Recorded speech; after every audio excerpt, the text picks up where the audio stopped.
بسم الله الرحمن الرحيم. اللهم صل وسلم وبارك على سيدنا محمد. دوس لايك واشترك في القناة وما تنسوش الشير وابعتولي أحلامكم زائد الحالة الاجتماعية. ومعانا حلم من علي أعزب. حلمت إني باكل مكرونة بالبشاميل وكان طعمها لذيذ جدا. تفسير الحلم: يدل المنام على الحصول على رزق أو وظيفة تتمناها بشدة والله أعلم. ومعانا حلم من نيرة عزباء. حلمت إن أمي المتوفية طلبت أن أصنع لها نوع من الأكل تقليدي. قلت له تفعله فلانة واسمها مباركة. قالت لي لا أصنعه.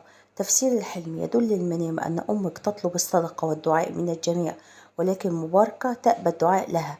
ومعانا حلم من نيرة. حلمت إني جاية حول طاولة مع الشيخ أبو إسحاق الحويني، وصبي أسمر البشرة يلبس قميص أبيض وكشف عن ساقه وكان بها جروح وقروح. تفسير الحلم: يدل المنام على حصول على أمنية صعبة المنال، لأنك جلست مع الشيخ أبو إسحاق الحويني، ورؤية الصالحين في المنام تدل على حدوث مناسبة سعيدة وسماع أخبار طيبة. كما يدل المنام على أنك تأذيت من كلام ناس كثيرة، ولكن لا تحزني فإن نصر الله قريب والله أعلم.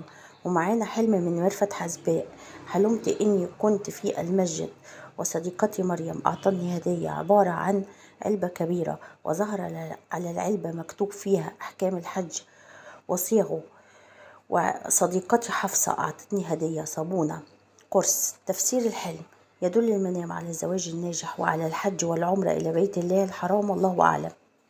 ومعانا حلم من مرفت عزباء. حلمت إني كنت تائهة في الحج في مكان مظلم، ثم شاهدت جيش من الصراصير في طريقه يحاول بيني وبين الوصول للطرف الثاني، ولكن جهدت ووصلت وركبت القطار وكان فيه جمال وسمعت صوته ينادي باسمي. تفسير الحلم: استمري على الرقية الشرعية، لأن هذا المنام من أثر العين والسحر الذي أصابك. وأسيبكم على خير، وابعتولي أحلامكم. سبحانك اللهم وبحمدك، أشهد أن لا إله إلا أنت، أستغفرك وأتوب إليك.